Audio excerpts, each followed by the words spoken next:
Now, entertain conjecture of a time when creeping murmur and the pouring dark fills the wide vessel of the universe. From camp to camp, through the foul womb of night, the hum of either army stilly sounds, that the fixed sentinels almost receive the secret whispers of each other's watch. Fire answers fire, and through their paly flames, each battle sees the other's umbered face. Steed threatens steed in high and boastful neighs, piercing the night's dull ear. And from the tents, the armourers, accomplishing the nights with busy hammers, closing rivets up, give dreadful note of preparation. The country cocks do crow, the clocks do toll, and the first hour of drowsy morning name. Proud of their numbers and secure in soul, the confident and over-lusty French do the low-rated English play at dice and chide the crippled tardy-gated knight who, like a foul and ugly witch, doth limp so tediously away. I have the best armour of the world. Would it were day. You have an excellent armour, but let my horse have his due. It is the best horse of Europe. Will it never be morning? My Lord of Orleans and my Lord High Constable, you talk of horse and armour. Oh, you are as well provided of both as any prince in the world. What long night is this? I will not change my horse with any that treads but on four pasterns. He bounds from the earth as if his entrails were hairs. Le cheval volant, the Pegasus, chez la reine de feu. When I bestride him, I soar. I am a hawk. He trots the air, the earth sings. When he touches it, the basest horn of his hoof is more musical than the pipe of Hermes. He's of the colour of the nutmeg. And of the heat of the ginger. It is a beast for Perseus. He is pure air and fire, and the dull elements of earth and water never appear in him, but only in patient stillness while his rider mounts him. He is indeed a horse, and all of the jades you may call beasts.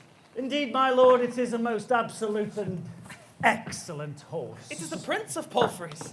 His neigh is like the bidding of a monarch, and his countenance enforces homage. No more, cousin. Nay, the man hath no wit, that cannot, from the rising of the lark to the lodging of the lamb, vary deserved praise on my palfrey.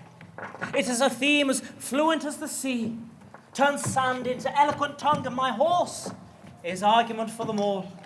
I once writ a sonnet in his praise, and began thus: Wonder of nature. I have heard a sonnet begin so to one's mistress. Then did they imitate that which I composed to my courser, for my horse is my mistress. Your mistress bears well. Me well?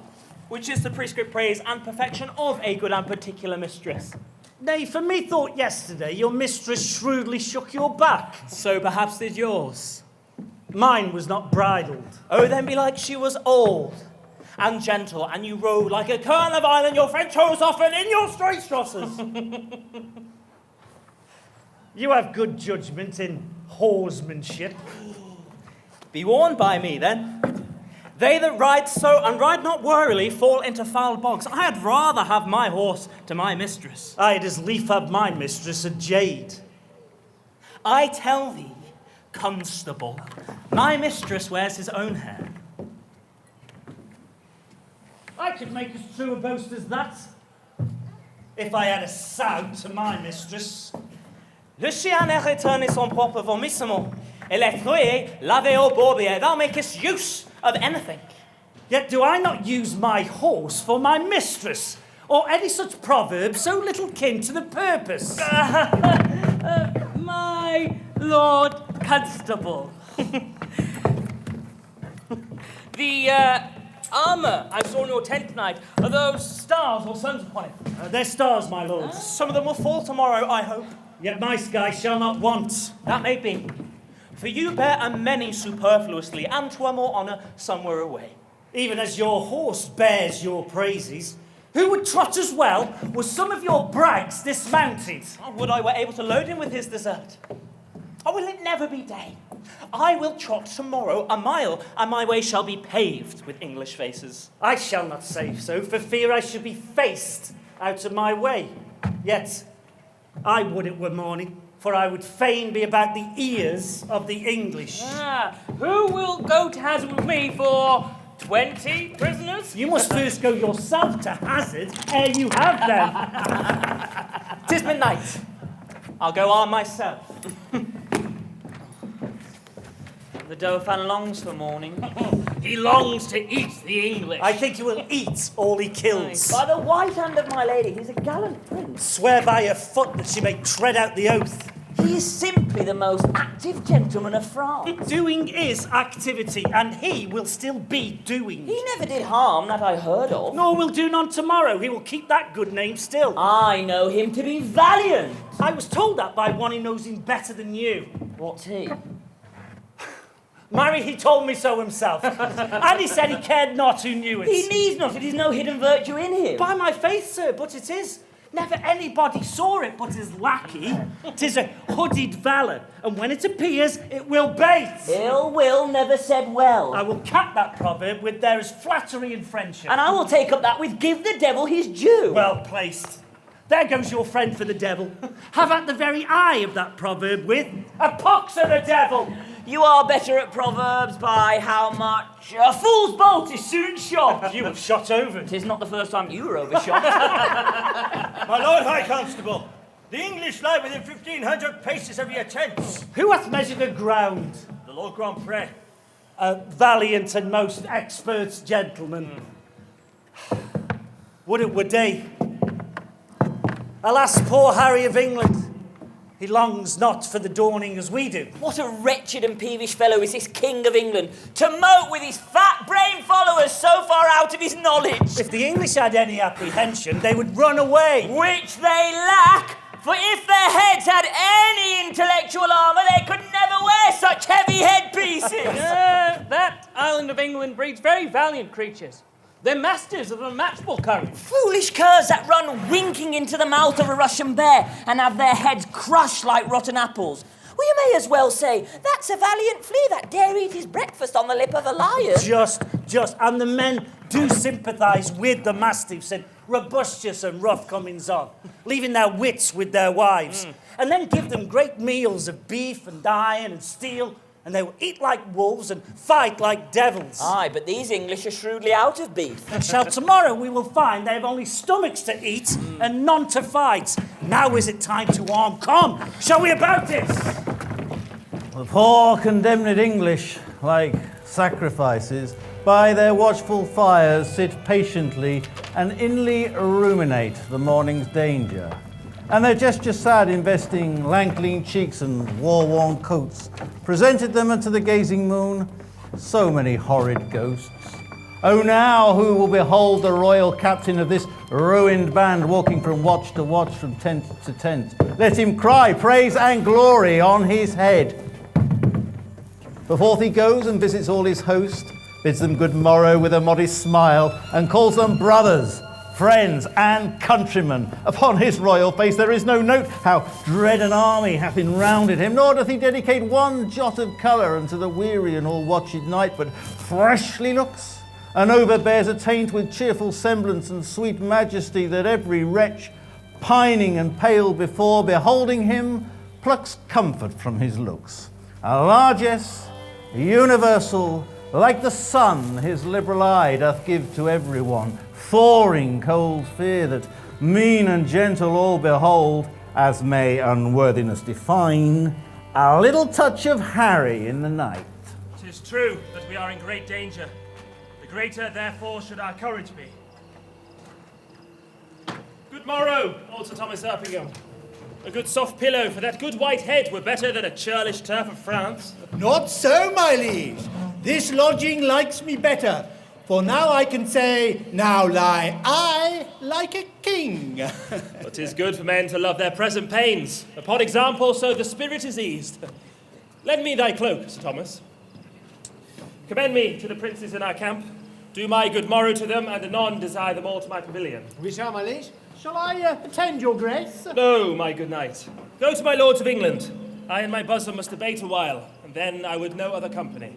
The Lord in heaven bless thee, noble Harry. God of mercy, old heart, thou speakest cheerfully. Chevula, A friend? discuss unto me. Oh, no, an officer. Right, now, base, common, and Popular. I am a gentleman of a company. Trouser the Puissant Pike. Even so, what are you? Good a gentleman as the Emperor. Oh, then you are better than the king. The king's a boarcock, an heart of gold, a lad of life, an imp of fame, of parents good and fists most valiant. I'll kiss his dirty shoe, and from heartstring, I love the lovely bully. What's your name? Well, Harry Leroy? Leroy? Is that a Cornish name? Are you from Cornish, True? No, I am a Welshman. Or no, so Llewellyn? Yes? Tell him I'll knock his link about his pate upon St. David's Day. Well, do not you wear your dagger in your cap that day, lest he knock that about yours. Art thou his friend? And his kinsman too. The figure thee then! Why, thank you. God be with you. My name is Pistol. Called. Sorts well with your fierceness. Captain Llewellyn! So, In the name of Jesus Christ, speak, fewer! 'Tis the greatest admiration in the universal world when the true and ancient prerogatives and laws of the wars is not kept. If you would but take the pains to examine the wars of Pompey the Great, you shall find, I warrant you, that there is no tittle-tattle nor bibble-babble in Pompey's camp. I warrant you, you shall find the ceremonies of the war, and the cares of it, and the forms of it, and the sobriety of it, and the modesty of it, to be otherwise. Why, the enemy is loud. You hear him all night. If the enemy is an ass, and a fool, and a prating coxcomb, is it meet, think you, that we should also be an ass, and a fool, and a prating coxcomb in your conscience now? I will speak lower. I pray you and beseech you that you will. Though it appear a little out of fashion, there is much care and valour in this Welshman. Is not that the morning which breaks yonder? That is the certain of it. But we have no great cause to desire the approach of day. We see yonder the beginning of the day, but I think we shall never see the end of it. Who goes there? A friend. Under what captain serve you? Under Sir Thomas Erpingham. Aye, a good old commander and a most kind gentleman. I pray you, what thinks he of our estate? Even as men wrecked upon a sand that looked to be washed off the next tide. He hath not told his thought to the king. No, nor it is not meet he should. For though I speak it to you, I think the king is but a man as I am. The violet smells to him as it doth to me. The element shows to him as it doth to me. All his senses have but human conditions. For his ceremonies laid by in his nakedness, he appears but a man. And although his affections are higher mounted than ours, yet when they stoop with the like wing. Therefore, when he sees reason of fears, as we do, his fears out of doubt be of the same relish as ours. Yet, in reason, no man should possess him with any appearance of fear, lest he, by showing it, should dishearten his army. He may show what outward courage he will, but I believe, as cold a night as 'tis, he could wish himself in Thames up to the neck. And so I would he were, and I'd buy him at all adventures, so he would quit here. By my troth, I will speak my conscience of the king. I think he would not wish himself anywhere but where he is. Then I would he were here alone. So should he be sure to be ransomed and a many poor men's lives saved. I dare say you love him not so ill to wish him here alone, howsoever you speak this to feel other men's minds. Well, methinks I could not die anywhere so contented as in the king's company, his cause being just and his quarrel honourable. That's more than we know. Aye, or more than we should seek after. For we know enough if we know he are the king's subjects. If his cause be wrong, our obedience to the king wipes the crime of it out of us. But if the cause be not good, the king himself hath a heavy reckoning to make, when all those legs and arms and heads chopped off in a battle shall join together at the latter day and cry all, we died at such a place. Now if these men do not die well, it will be a black matter for the king that led them to it. So, if a son, that is, by his father, sent about merchandise do sinfully miscarry upon the sea, the imputation of his wickedness, by your rule, should be imposed upon his father that sent him, or if a servant, under his master's command, transporting a sum of money, be assailed by robbers and die in many irreconciled iniquities, you may call the business of the master the author of the servant's damnation. But this is not so. The king is not bound to answer the particular endings of his soldiers, the father of his son, or the master of his servant. For they purpose not their death when they purpose their services. Now, if these men have defeated the law and outrun native punishment, though they can outstrip men, they have no wings to fly from God. War is his beadle. War is his vengeance. So that here men are punished. For before breach of the king's laws, in now the king's quarrel. Where they feared the death, they have borne life away. Where they would be safe, they perish. Then, if they die unprovided, no more is the king guilty of their damnation than he was before guilty of those impieties for the which they are now visited. Every subject's duty is the king's, every subject's soul is his own. 'Tis certain. Every man that dies ill, the ill upon his own head. The king is not to answer it. But I do not determine he should answer for me, and yet I desire to fight lustily for him. I myself heard the king say he would not be ransomed. Aye. He said so to make us fight cheerfully. Yeah, but when our throats are cut, he may be ransomed, but we're ne'er the wiser. If I live to see it, I will never trust his word after. Well, you pay him then! Oh, that is a perilous shot out of an elder gun. That a poor and private displeasure can do against a monarch. You may as well to go about to turn the sun to ice with fanning in its face with a peacock's feather. Oh, you'll never trust his word after. Come, 'tis a foolish saying. Your reproof is something too round. I should be angry with you if the time were convenient. Well, let it be a quarrel between us. If you live. I embrace it. Well, how shall I know thee again?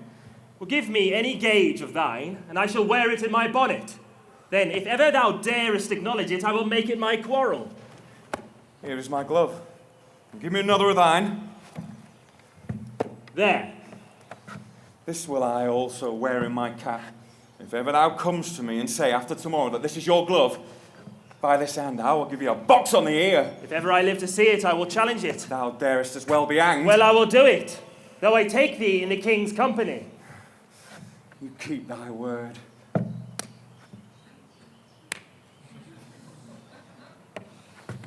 Fare thee well. Be friends, you English fools, be friends. We have French quarrels enough if you could tell how to reckon. Indeed. The French may lay 20 French crowns to 1. They will beat us, for they bear them on their shoulders. But it is no English treason to cut French crowns, and tomorrow the king himself will be a clipper. Upon the king, let us our lives, our souls, our debts, our careful wives, our children, and our sins lay on the king. We must bear all. My lord, your nobles, jealous of your absence, seek through the camp to find you. Good old knight. Collect them all together at my tent. I'll be before thee. I shall do it, my lord.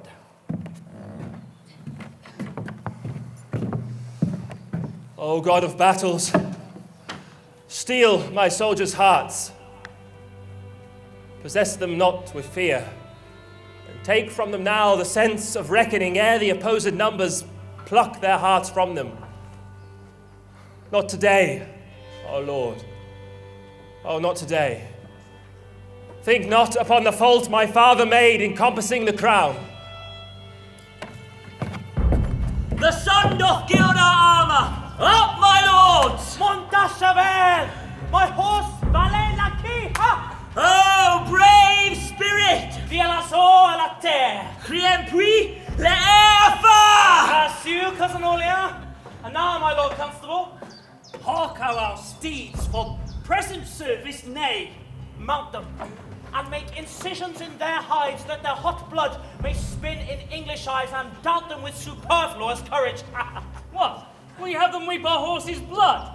How will we then behold their natural tears? The English are embattled, you French peers. To horse, gallant princes, straight to horse. Do but behold yon poor and starved band, and your fair show shall suck away their souls, leaving them but the shales and husks of men. There is not work enough for all our hands, scarce blood enough in all their sickly veins to give each naked curtlax a stain, that our French gallants shall today draw out and sheathe for lack of sport. Let us but blow on them. The vapour of our valour will overturn them. What's to say? A very little let us do, and all is done. So let the trumpet sound the tucket sonus and the note to mount. For our approach shall so much dare the field, that England shall couch down in fear and yield. Why do you stay so long, my lords of France? Yon island carrion, desperate of their bones, ill-favouredly become the morning field. Their ragged curtains poorly are let loose, and our air shakes them, passing scornfully.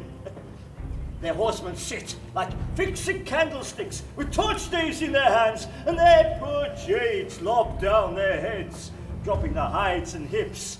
And their executors, the navy's crews, fly o'er them all, impatient for their hour.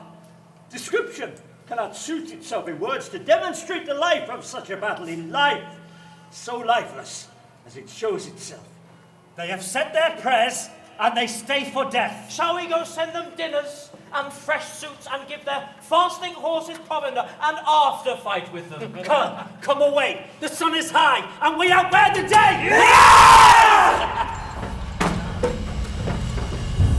Where is the king? The king himself is rode to view their battle. Of fighting men they have full 70,000. 'Tis 5 to 1. Besides, they all are fresh. God's arms strike with us. 'Tis a fearful odds. God by you, princes all, I'll to my charge. If we no more meet till we meet in heaven, then joyfully my noble Earl of Westmoreland, and my good Lord Exeter, and my kind kinsmen, warriors all, adieu. Farewell, good Erpingham, and good luck go with thee. Farewell, kind lord. Fight valiantly today, and yet I do thee wrong to mind thee of it, for thou art framed of the firm truth of valour. He is as full of valour as of kindness, princely in both. Oh, that we now had here but 1/10,000 of those men in England that do not work today. What's he that wishes so? My cousin Westmoreland. No, my fair cousin. If we are marked to die, we are enough to do our country loss. And if to live, the fewer men, the greater share of honour. God's will, I pray thee, wish not one man more. By Jove, I am not covetous for gold, nor care I who doth feed upon my cost. It yearns me not if men my garments wear, such outward things dwell not in my desires. But if it be a sin to covet honour, I am the most offending soul alive. No, faith, my coz, wish not a man from England. God's peace, I would not lose so great an honour, as one man more, methinks, would share from me for the best hope I have. Oh, do not wish one more. Rather, proclaim it, Westmoreland, through my host, that he, which hath no stomach to this fight, let him depart. His passport shall be made, and crowns for convoy put into his purse. We would not die in that man's company that fears his fellowship to die with us. This day is called the Feast of Crispian. He that outlives this day and comes safe home will stand a tiptoe when this day is named, and rouse him at the name of Crispian. For he that sees this day and lives old age will yearly on the vigil feast his neighbours and say, "Tomorrow is Saint Crispian." Then will he strip his sleeve and show his scars and say, "These wounds I had on Crispin's day." Old men forget, yet all shall be forgot. But he'll remember, with advantages, what feats he did that day. Then shall our names familiar in his mouth as household words: Harry the King, Exeter and Erpingham, Westmoreland and Salisbury, be in their flowing cups, freshly remembered. This story shall the good man teach his son, and Crispian shall ne'er go by from this day to the ending of the world, but we in it shall be remembered. We few, we happy few, we band of brothers, for he today that sheds his blood with me shall be my brother.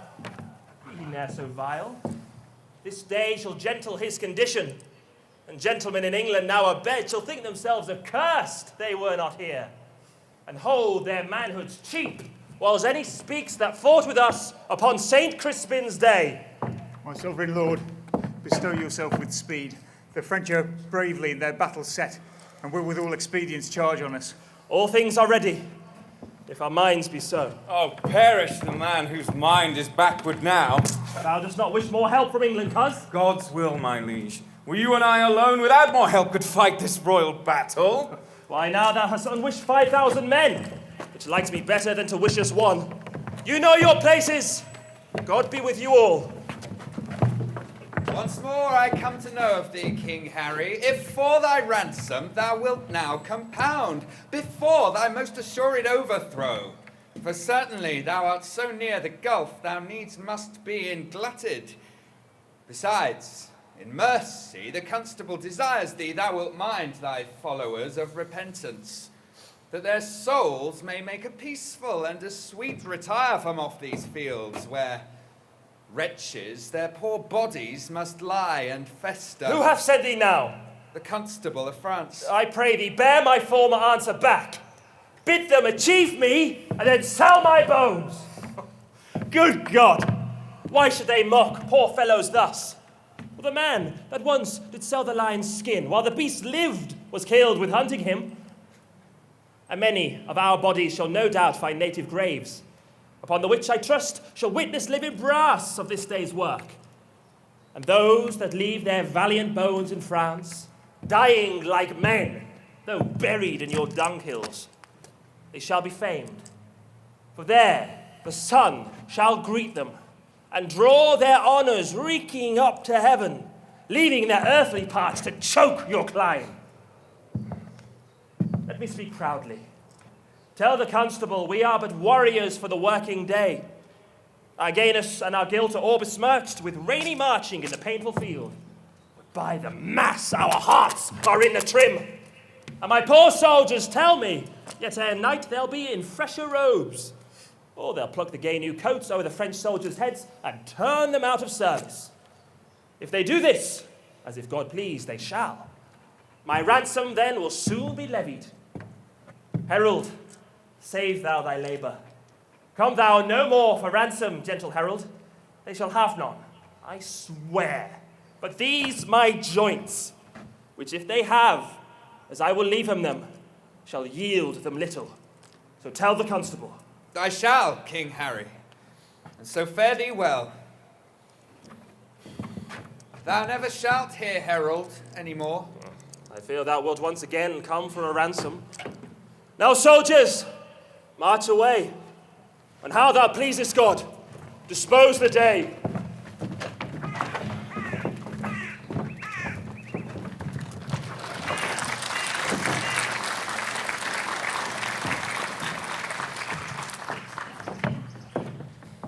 Oh, it's me.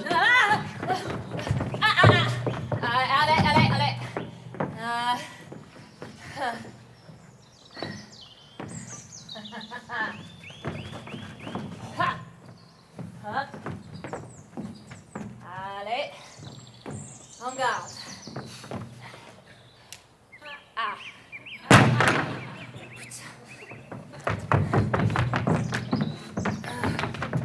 Yield, Kurt!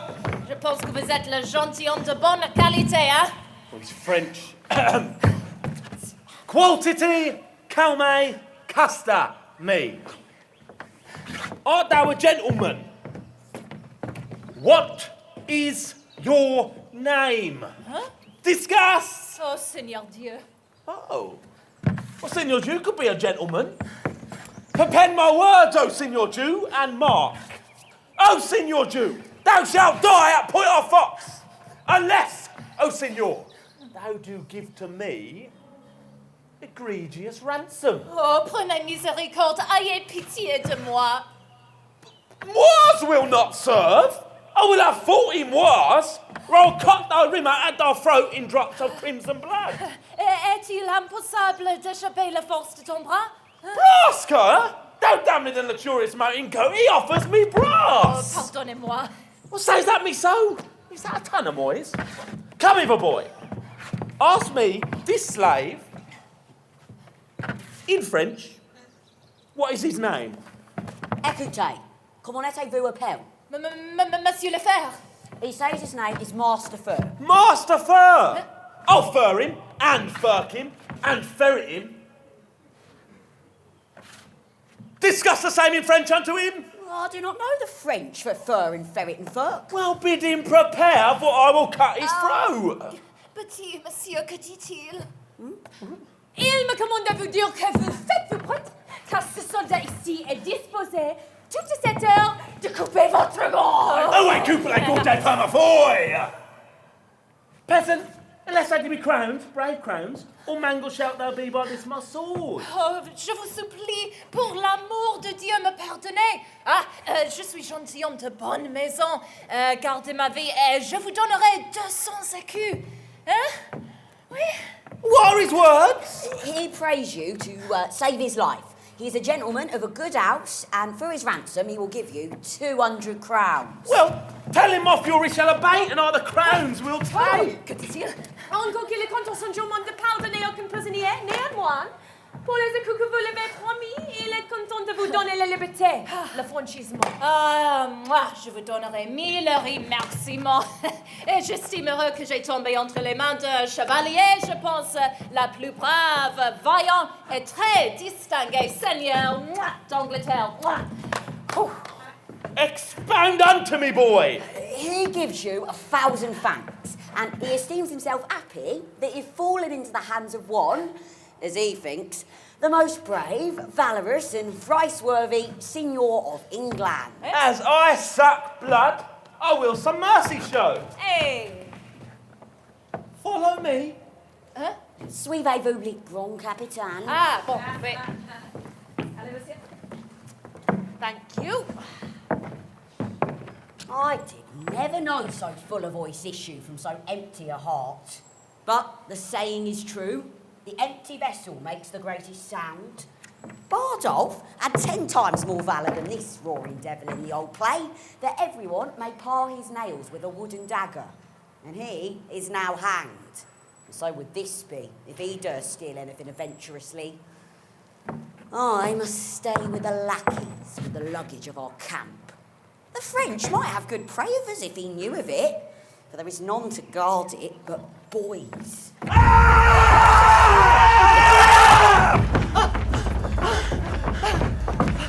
Oh diable! Oh Seigneur, le jeu est perdu! Tout est perdu! Mort de ma vie! All is confounded, all! Reproach and everlasting shames us mocking in our plumes! Do not run away! Why, all our ranks are broke! A terrible shame! Let's stab ourselves! Be these the wretches that we played at dice for? Is this the king we sent to for his ransom? Shame, an eternal shame, nothing but shame. Let us die. In once more, back again. And he that will not follow Bourbon now, let him go hence.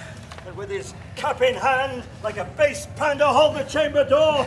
Whilst by a base slave, no gentler than my dog, his fairest daughter is contaminated. Disorder that has spoiled us, friend us now. Let us on heaps go offer up our lives. We are enough yet living in the field to smother up the English in our throngs. If any order might be thought upon. The devil take order now. All to the throng. Let life be short, else shame will be too long.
war's not done, yet keep the French the field.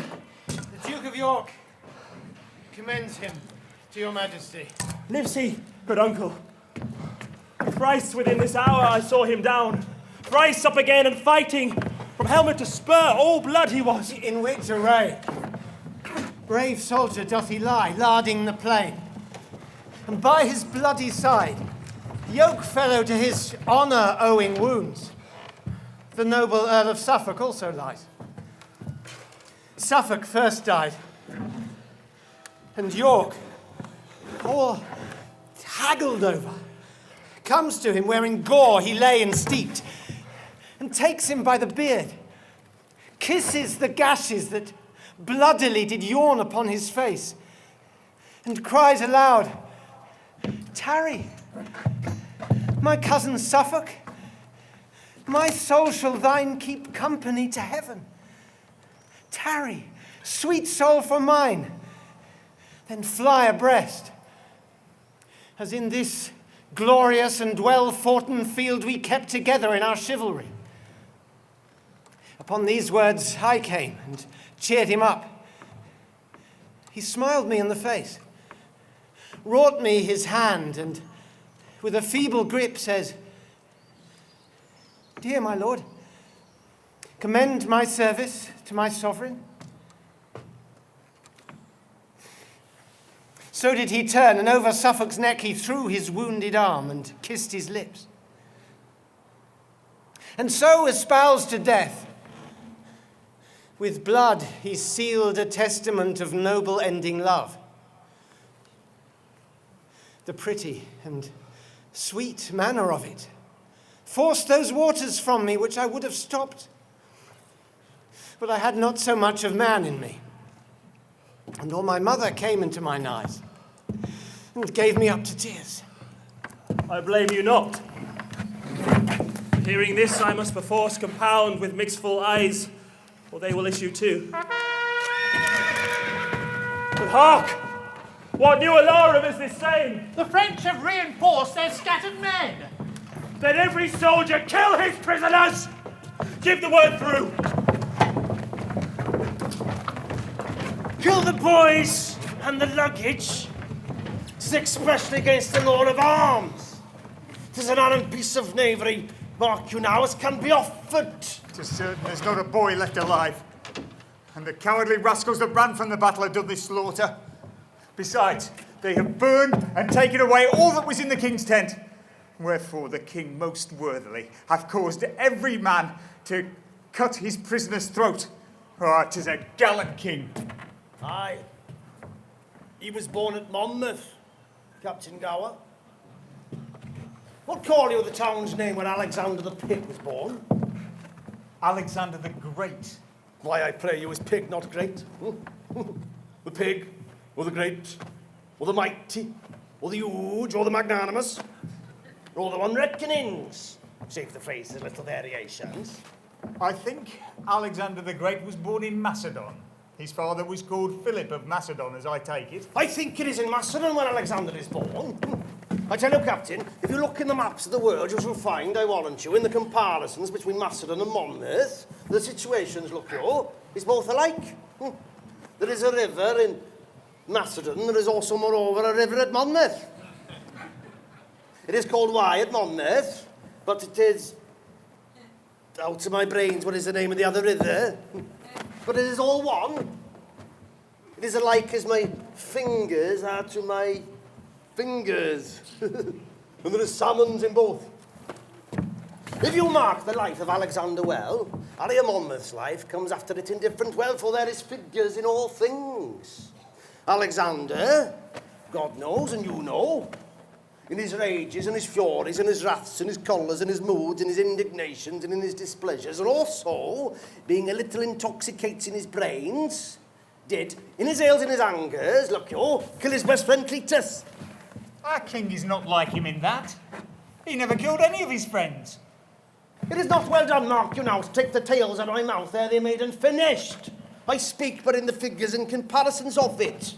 As Alexander killed his friend Cletus in his ales and his cups, so Harry Monmouth, being in his right wits and good judgments turned away the fat knight with the great belly doublet. So he was full of jests and japes and knaveries and mocks. I forgot his name. Sir John Falstaff. That is he! I tell you, there is good men born at Monmouth. Here comes His Majesty. I was not angry since I came to France until this instant. Ride thou unto the horsemen on yon hill. If they will fight with us, bid them come down, or void the field. They do offend our sight. If they'll do neither, we'll come to them, and make them scur away as swift as stones, and force it from the old Assyrian slings. Besides, we'll cut the throats of those we have, and not a man of them that we shall take shall taste our mercy. Go and tell them so. Here comes the herald of the French, my liege. His eyes are humbler than they used to be. How now? What means this, herald? Knowest thou not that I have fined these bones of mine for ransom? Or comest thou again for ransom? No, great king. I come to thee for charitable license, that we may wander o'er this bloody field to book our dead and then to bury them, to sort our nobles from our common men. Many of our princes, woe the while, lie drowned and soaked in mercenary blood.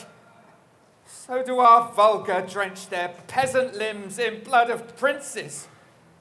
And our wounded steeds fret fetlock deep in gore, and with wild rage yerk out their armoured heels at their dead masters, killing them twice. Oh, give us leave, great king, to view the field in safety and dispose of their dead bodies. I tell thee truly, herald, I know not if the day be ours or no, for yet a many of your horsemen peer and gallop o'er the field.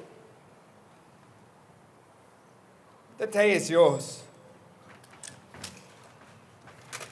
Praise be God, and not our strength for it. What's this castle called that stands hard by? They call it Agincourt.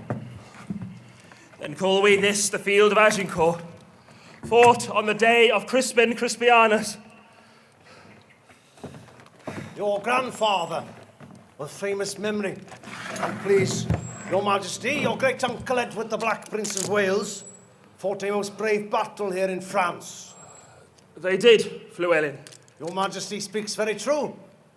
And if your Majesty's is remembered of it, the Welshmen did good service in a garden where leeks did grow, wearing leeks in their Monmouth caps, which to this hour, as your Majesty know, is an honourable badge of service. And I do believe your Majesty takes no scorn to wear the leek upon St. David's Day. I wear it for a memorable honour, for I am Welsh, you know, good countryman. Aye, Jesu! I am your Majesty's countryman. I care not to know it. I confess to all the world. I need not be ashamed of your Majesty. Praise be God! So long as your Majesty is an honest man. God keep me so. Our heralds, go with him, and bring me just notice of the numbers dead on both our parts.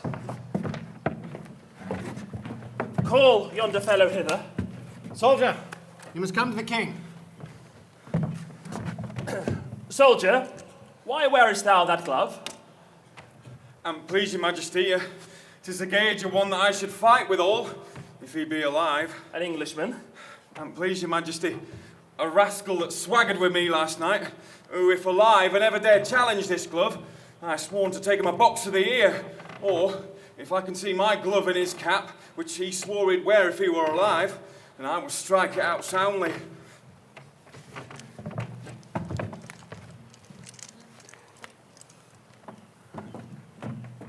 Here, Llewellyn. Wear thou this favour for me, and stick it in thy cap. When Alençon and myself were down together, I plucked this glove from his helm. If any man challenge this, he is a friend to Alençon and an enemy to our person. If thou encounter any such, apprehend him. Thou dost me love. Your Majesty does me as great honours as can be desired in the arts of your subjects. Oh, knowest thou Gower? He is my dear friend, and please you. But pray thee, go seek him and bring him to my tent. I will fetch him. Follow Llewellyn closely at the heels. The glove which I have given him for a favour may happily purchase him a box on the ear. It is the soldiers I by bargain should wear myself. Follow, good Uncle Exeter. And if that the soldiers strike him, as I judge by his blunt bearing he will keep his word, some sudden mischief may arise of it. For I do know Llewellyn valiant, and touched with collar hot as gunpowder, and will quickly return an injury. Follow, and see there be no harm between them. I warrant it is to knight you, Captain. Definitely gonna knight you. God's will and his pleasure to you, Captain. I beseech you now, come apace to the king, for there is more good toward you, peradventure, than is in your knowledge to dream of. Sir, know you this glove? Know the glove?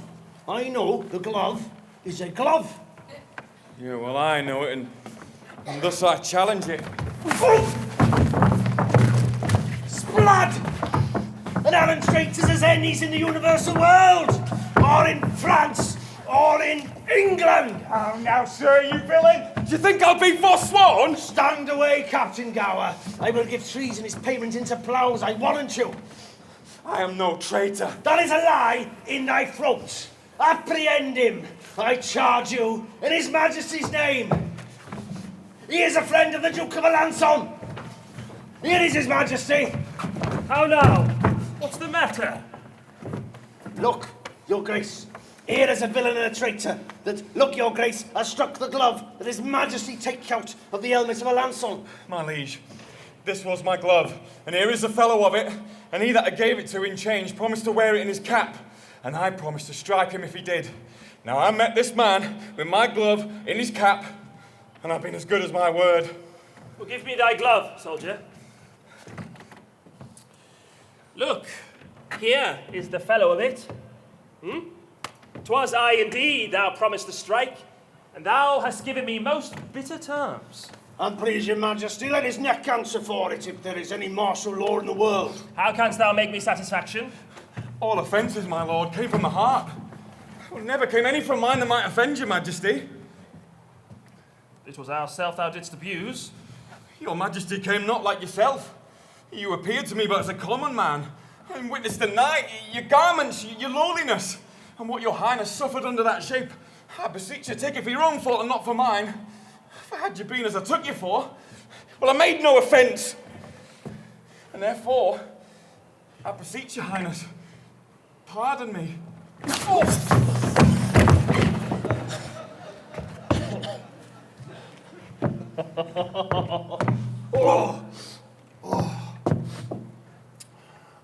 Here, Uncle Exeter, fill this glove with crowns and give it to this fellow. Well, keep it, fellow, and wear it for an honour in thy cap, till I do challenge it. Give him the crowns, and Captain, you must needs be friends with him.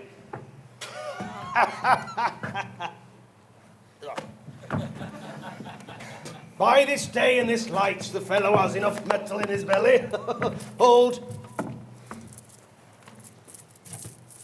Oh.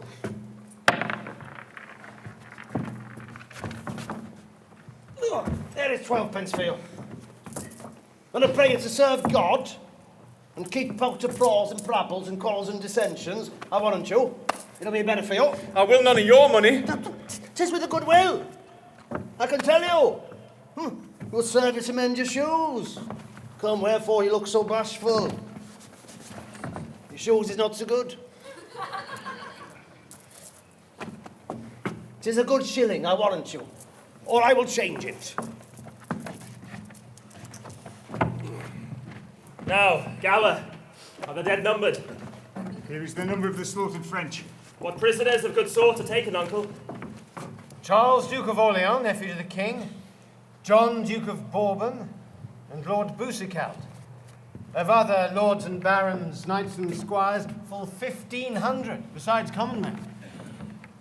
Well, this note doth tell me of 10,000 French that in the field lie slain. Of princes in this number and nobles bearing banners, there lie dead 126. Added to these of knights, squires, and gallant gentlemen, 8,000 400, of the which 500 were but yesterday dubbed knights. So that in these 10,000 they have lost, there are but 1,600 mercenaries. For the rest are princes, barons, lords, knights, squires, and gentlemen of blood and quality. The names of those their nobles that lie dead: Charles de la Brette, High Constable of France; Jacques of Chatillon, Admiral of France; the Master of the Crossbows, Lord Rambier; the great Master of France, the brave Sir Guichard Dauphin; John, Duke of Alençon; Anthony, Duke of Brabant; the brother to the Duke of Burgundy, and Edward, Duke of Bar. Here was a royal fellowship of death. Where is the number of our English dead?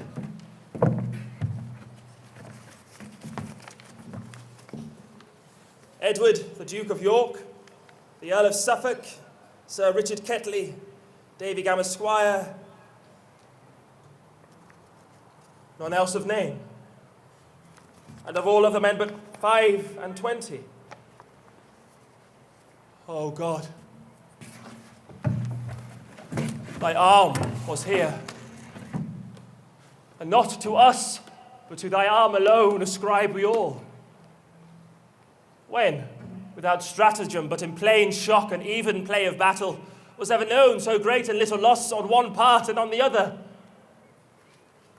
Take it, God, for it is none but thine. It is wonderful. Well, come, go we in procession to the village, and be it death proclaimed through our host, to boast of this or to take that praise from God, which is his only. Is it not lawful and please your majesty to tell how many is killed? Yes, captain, but with this acknowledgement, that God fought for us. Yes, my conscience.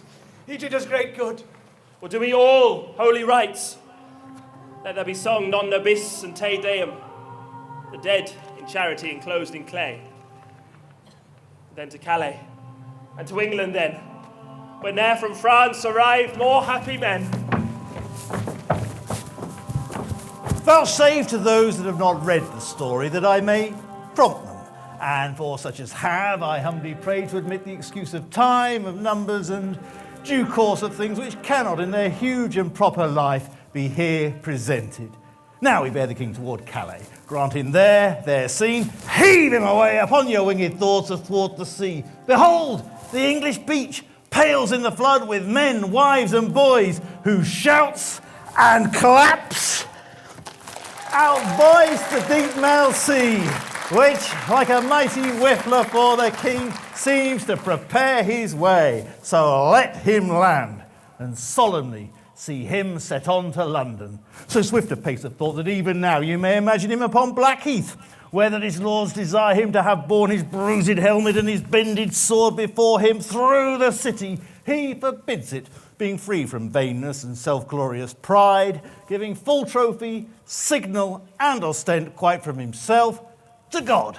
But now behold in the quick forge and working house of thought how London doth pour out her citizens, the mayor and all his brethren in best sort, like to the senators of the antique Rome, with the plebeians swarming at their heels, go forth and fetch their conquering Caesar in. Now in London place him, as yet the lamentation of the French invites the King of England stay at home, the Emperor's coming in behalf of France to order peace between them. And amid all the occurrences, whatever chance till Harry's back, returning into France, there must we bring him. And myself have played the interim, by remembering you, 'tis past. Then, Brook Bridgement, and your eyes advance, after your thoughts, straight back again to France. Nay, that's right. But why wear you your leek today? St. Davy's Day is past. There is occasions and causes why and wherefore in all things.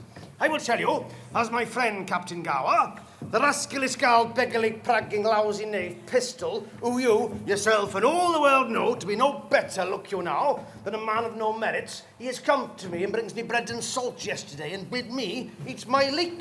It was in a place where I could breed no contention with him. But I will be so bold as to wear it in my cap until I see him once again, and then I will tell him a little piece of my desires. Why, here he comes. swelling like a turkey cock. 'Tis no matter for his swellings nor his turkey cocks. God bless you, ancient pistol. You scurvy lousy knave, God bless you. Art thou Bedlam? Dost thou first, base Trojan, to have me turn up Parker's fatal web? Hence, I am qualmish at the smell of leek. I beseech you heartily, you scurvy lousy knave, and my desires, and my requests, and my petitions to eat, look you, this leek. Because, look you do not love it, nor do your appetites, nor your affections, nor your digestions does not agree with it. I would desire you to eat it.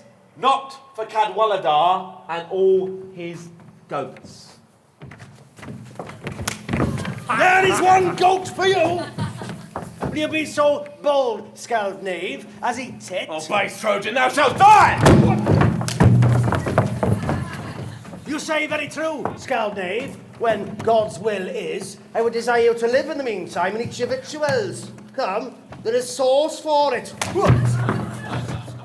You came to me yesterday and called me mounted squire. I will today make you a squire of low degree. I pray you 4-2. If you can mock a leak, you can eat a leak. Enough, Captain, you have astonished him. I say, I will make him eat part of my leek, and I will eat his plate 4 days. Bite, I pray you. It is good for your green wound and your bloody coxcomb. Oh, must I bite? Yes, certainly. And out of question, and out of doubt, and ambiguities. By this leek, I'll be most horribly revenged. I eat, I swear. Eat! I pray you. We have some more sauce for your leek. Oh, quiet thy cudgels, thou dost see I eat.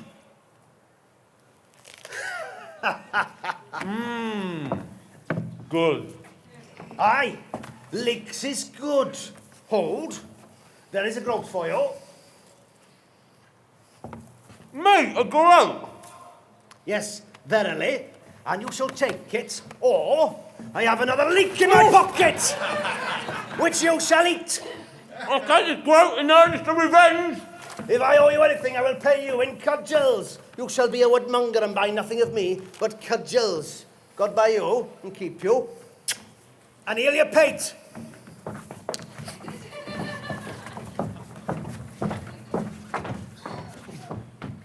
Does fortune play the hussy with me now? News, boy, that my Dolly's dead from the malady of France. And my rendezvous is quite cut off. Old I do wax, and from my weary limbs honour is cudgelled. Well, board I'll turn, and something lean to cut burst off quick hand. To England will I steal, and there I'll steal.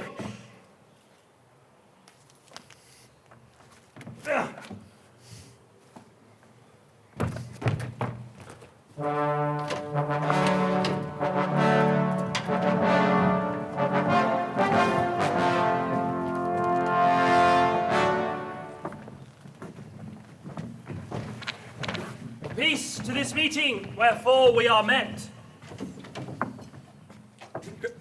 Unto our brother France, and to our sister, health and fair time of day. Joy and good wishes to our most fair and princely cousin Catherine. And as a branch and member of this royalty, by whom this great assembly is contrived, we do salute you, Duke of Burgundy.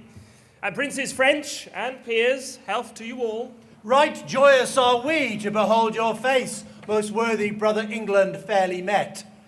So are you, princes English, every one? So happy be the issue, brother England, of this good day and of this gracious meeting, that we are now glad to behold your eyes which hitherto have borne in them against the French, that met them in their bent, the fatal balls of murdering basilisks.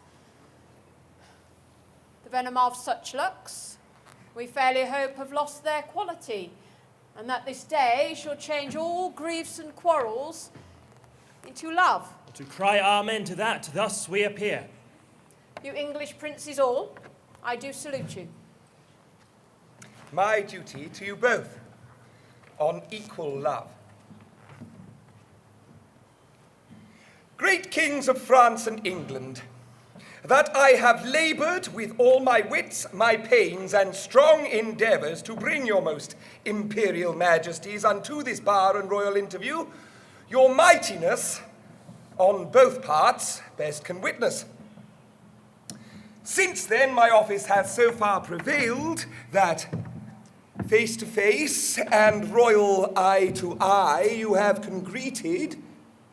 Let it not disgrace me if I demand before this royal view what rub or what impediment there is, why that the naked, poor, and mangled peace, dear nurse of arts, plenties and joyful births, should not in this best garden of the world, our fertile France, put up her lovely visage?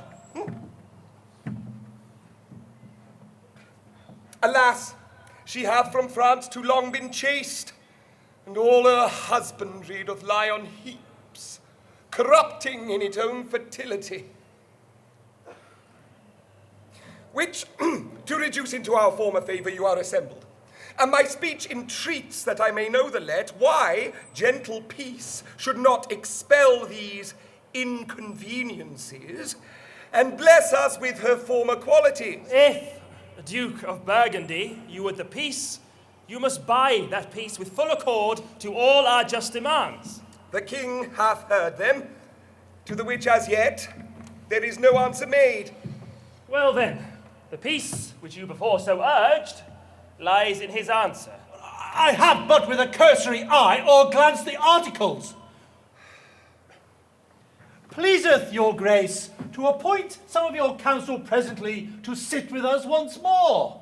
With better heed to resurvey them, we will suddenly pass our accept and peremptory answer. Brother, we shall. Go, Uncle Exeter and Westmoreland, with the king, and take with you free power to ratify, augment, or alter, as your wisdoms best shall see advantageable for our dignity.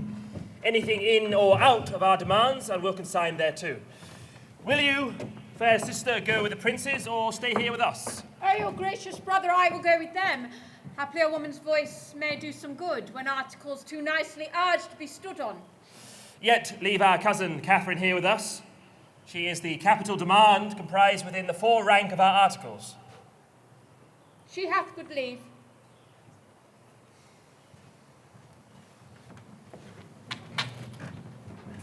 Fair Catherine, and most fair, will you vouchsafe to teach a soldier terms such as will enter at a lady's ear and plead his love suit to her gentle heart? Your Majesty shall mock at me. I cannot speak your England. Oh, fair Catherine, if you will love me soundly with your French heart, I will be glad to hear you confess it brokenly with your English tongue. Do you like me, Kate? Pardonnez-moi. I cannot tell what is like me. An angel is like you, Kate, and you are like an angel. Que dit-il? Que je suis semblable à les anges? Oui, vraiment, votre grâce. Ainsi dit-il.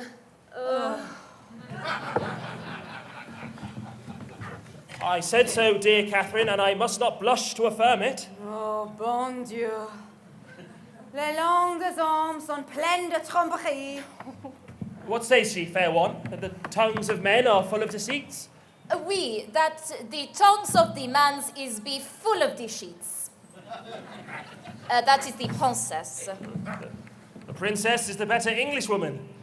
If faith, Kate, my wooing is fit for thy understanding, I am glad thou can speak no better English. For if thou couldst, thou wouldst find me such a plain king, that thou wouldst think I had sold my farm to buy my crown. I know no ways to mince it in love, but directly to say, I love you. Then, if you urge me further than to say, do you in faith, I wear out my suit. Well, give me your answer, in faith do, and so we'll clap hands in a bargain. How say you, lady? So votre me understand well.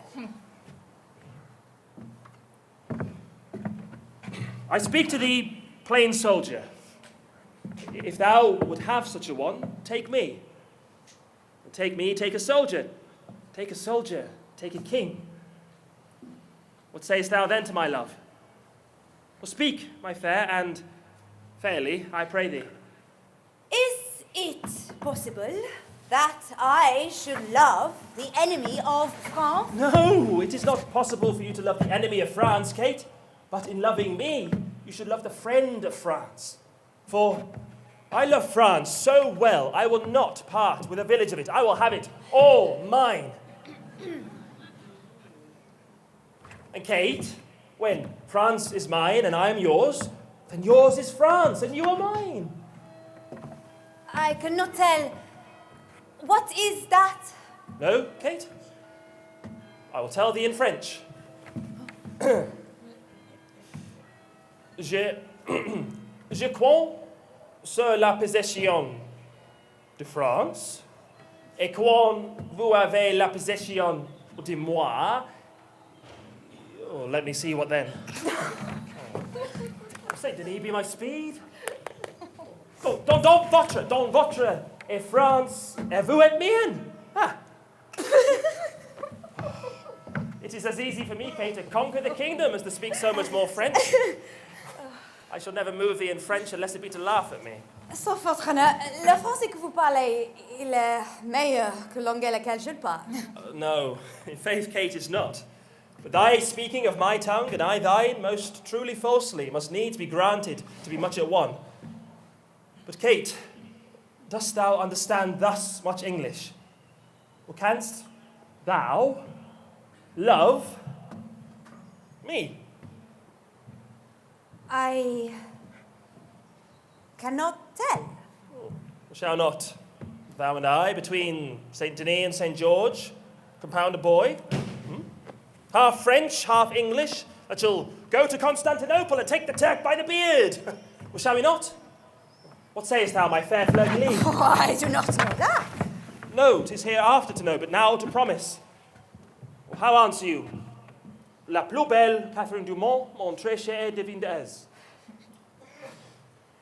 Your Majesty have false French enough to deceive the most sage demoiselle that is en France. Now fie upon my false French.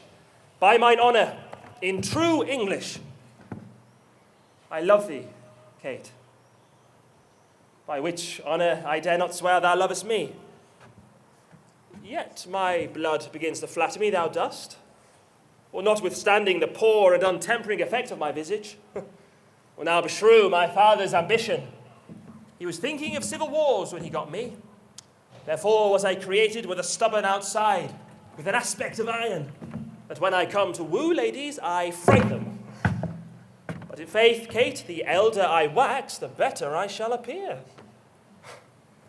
And therefore, tell me, most fair Catherine, will you have me? Well, come, thy answer in broken music, for thy voice is music and thy English broken. That is as it shall please the roi mon père. Nay, it will please him well, Kate. It shall please him, Kate.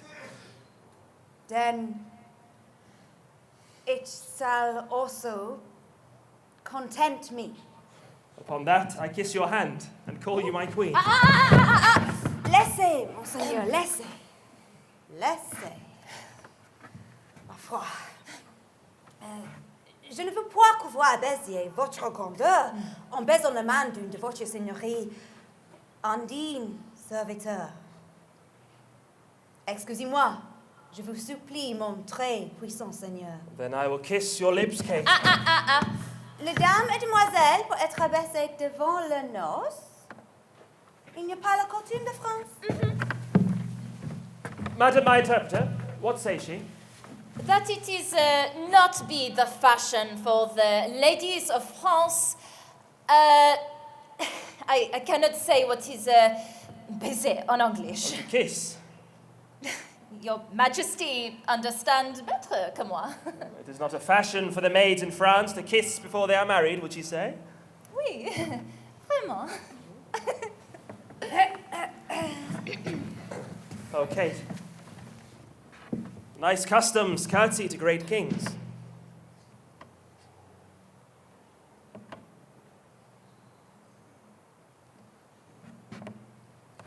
have witchcraft in your lips, Kate. There is more eloquence in a sugar touch of them than in the tongues of the French council. I would sooner persuade Harry of England than a...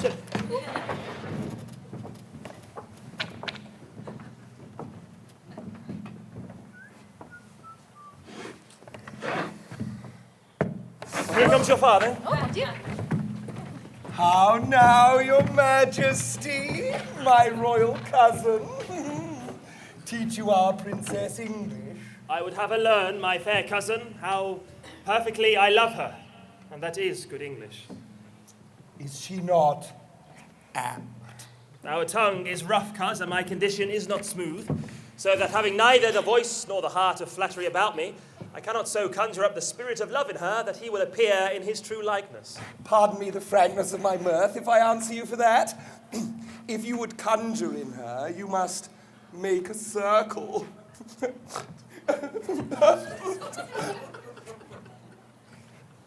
If you would conjure love in her in his true likeness, he must appear naked and blind.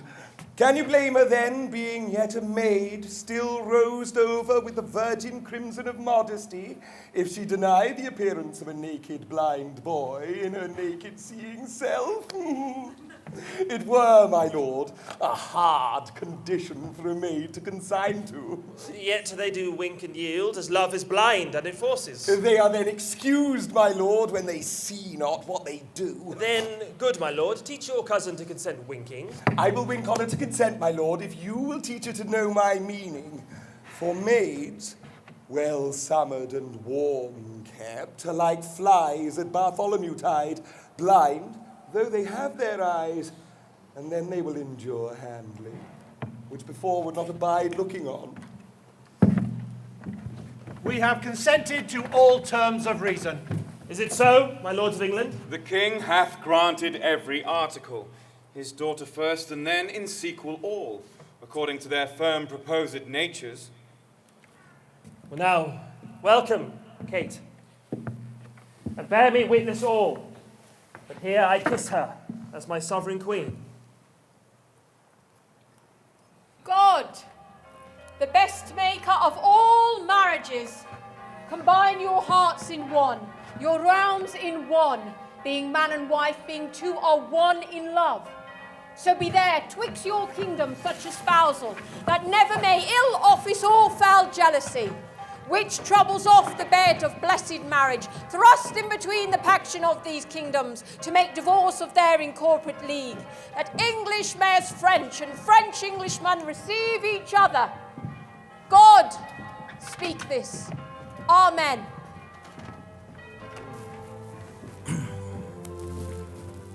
Thus far with rough and all unable pen, our bending author hath pursued the story, in little run confining mighty men, mangling by starts the full course of their glory. Small time, but in that small most greatly lived this star of England. Fortune made his sword by which the world's best garden be achieved, and of it left his son imperial lord, Henry VI, in infant bands crowned King of France and England. Did this king succeed, whose state so many had the managing that they lost France and made his England bleed, which oft our stage hath shown, and for their sake, in your fair minds let this acceptance take.